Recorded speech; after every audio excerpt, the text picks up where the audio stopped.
The NBA?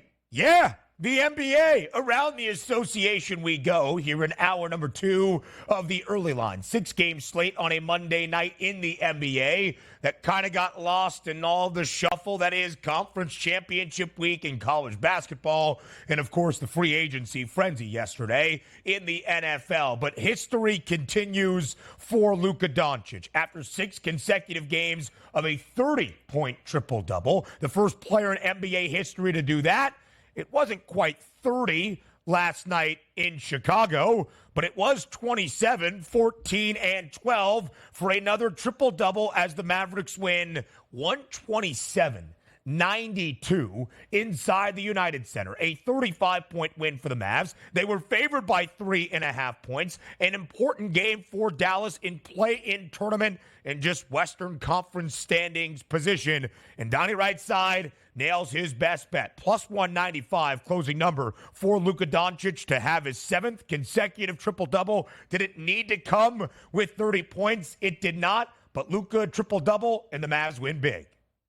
Yeah, it bounced around yesterday at the FanDuel Sportsbook, anywhere between plus 175 all the way up to a 2-1 price. And it was a simple handicap for me entering into this. When guys are doing historic things, the teammates and also the coaches understand that as well and will try to facilitate. The only problem was the team not facilitating was the Chicago Bulls. It was 44-16 after 1. So you're saying to yourself, no, he's not even going to play the second half. But he had such a good start. It almost had the feeling for me. So I calmed down and said, wait a second. If he's got 15.7 rebounds and 6 assists, like midway through the second quarter, there's only one thing they're going to do. Get him his triple-double, and he can exit that ball game. And he ended up fantastically going over that 27 points, 14 assists, and 12 rebounds. He's been absolutely incredible. This is one of those games where it's like, maybe it's a tricky spot here in Chicago. Yeah. They're fighting for playoff positioning, but they ended them quickly in that. This is what we like, the frontline players with big-time games, and that's Luka Doncic providing you on a night-to-night basis, feeling like a triple-double every night now, Ben.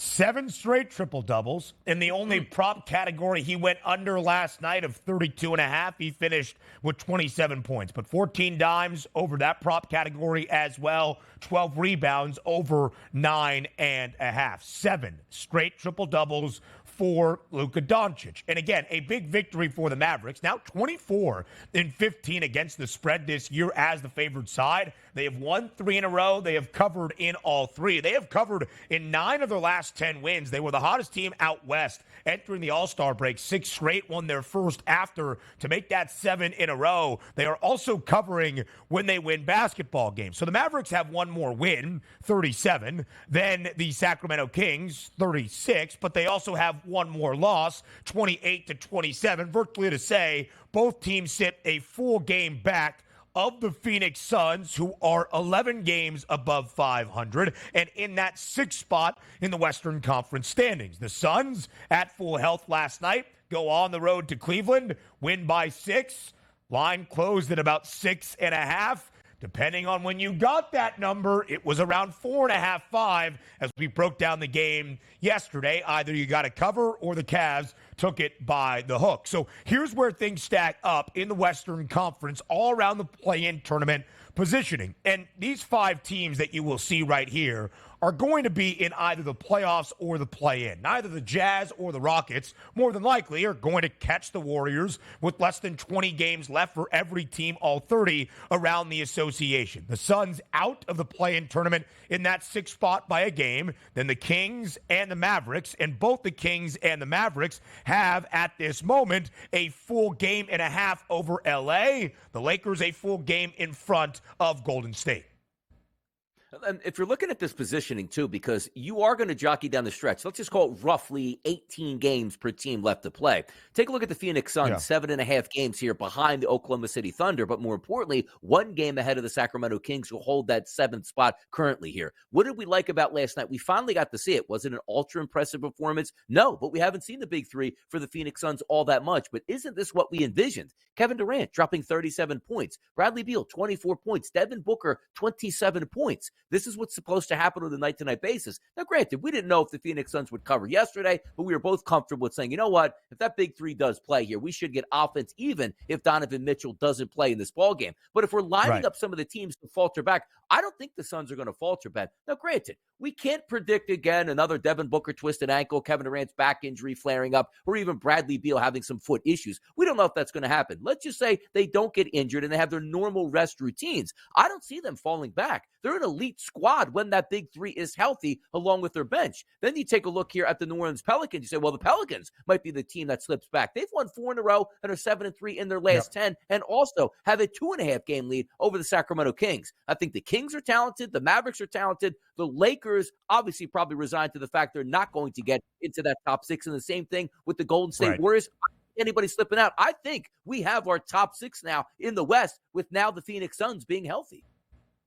The Dubs, by the way, victorious last night on the road in San Antonio. Were down at the break early in the third quarter, even without Steph. The Warriors rally to win by 10, even covered as a 3.5, 4-point road favorite on the road in San Antonio. So Golden State right now, although they are well back of the 6th spot, 3.5 games, they are 5 games in front of Houston. So when you look on the FanDuel Sportsbook at the moment, there are odds to make the Western Conference play-in tournament.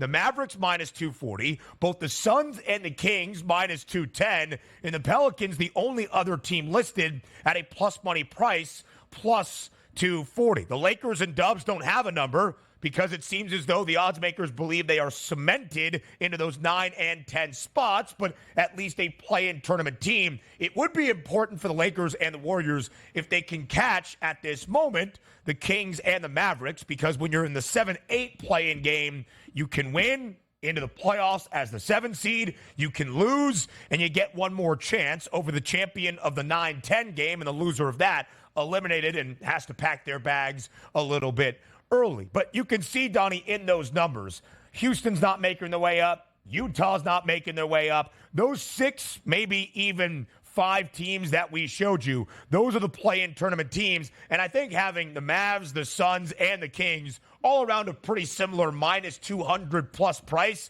is the odds makers saying, we're not entirely sure. It's so tightly compacted. One of these teams is going to fall in. One is going to go up. We know this grouping is going to be in the play-in tournament. So funny, too, as you look back the past couple of years where the play-in tournament was like, hey, man, I don't know if we should do this. And LeBron James was huffing and puffing about it. Looks like he's going to save his bacon this year, as they're probably going to wind up in the 9th seed. And if they were the 9th seed, they wouldn't even be going to the playoffs. But also, look at it from a fanfare as well in the Western Conference. We'll get to the Eastern Conference. You're telling me the Kings, Mavericks, Lakers, and Warriors are going to play in, and we're like, I'll wait till the real playoffs actually start. No, that is fantastic that those 4 teams might wind up in there. And let's get back to this. More playoff teams, more fun in all sports, people. 12 is not enough. 14 is not enough. 24 could be enough in college football. Yes, I had to flip it over. Come on now. More teams, more fun, Ben. Come on.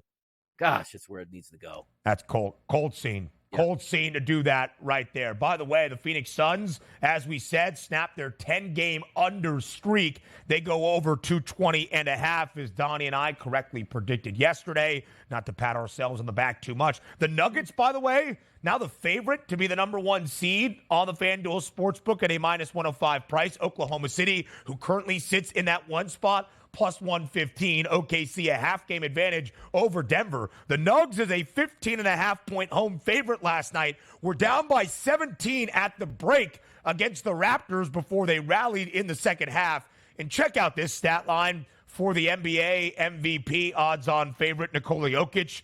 35 points, 17 rebounds, 12 assists, 6 steals, and 2 blocks. Despite Luka making history, he's not catching the Joker right now in terms of those MVP odds. Now to the Eastern Conference, where things are much more compact following the Boston Celtics, who won big by 22 last night on the road in Portland, 121-99. They had all of their big guns play, and they covered as a 12-point road favorite. The season, 8.5-game lead for that top spot. But with the Knicks, Magic, Sixers, Pacers, and Heat all separated at this moment by only 2 games, 5 teams by 2 games, it is going to be a race to stay out of the play-in and into the Eastern Conference postseason automatically.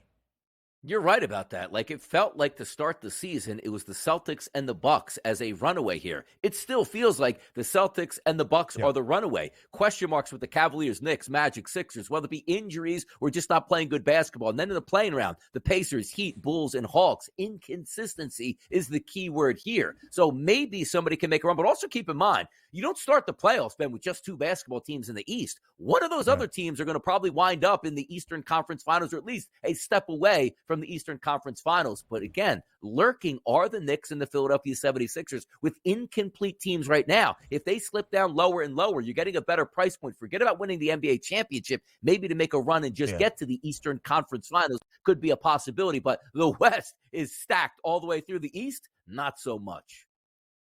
The Heat, 6 games above 500. We showed you the Bulls with the loss last night at home against the Mavericks. They're now 3 games below 500. The Hawks, 6 games below 500. But Atlanta still a 3.5 game advantage over the Nets for that 10th and final spot into the Eastern Conference play-in tournament.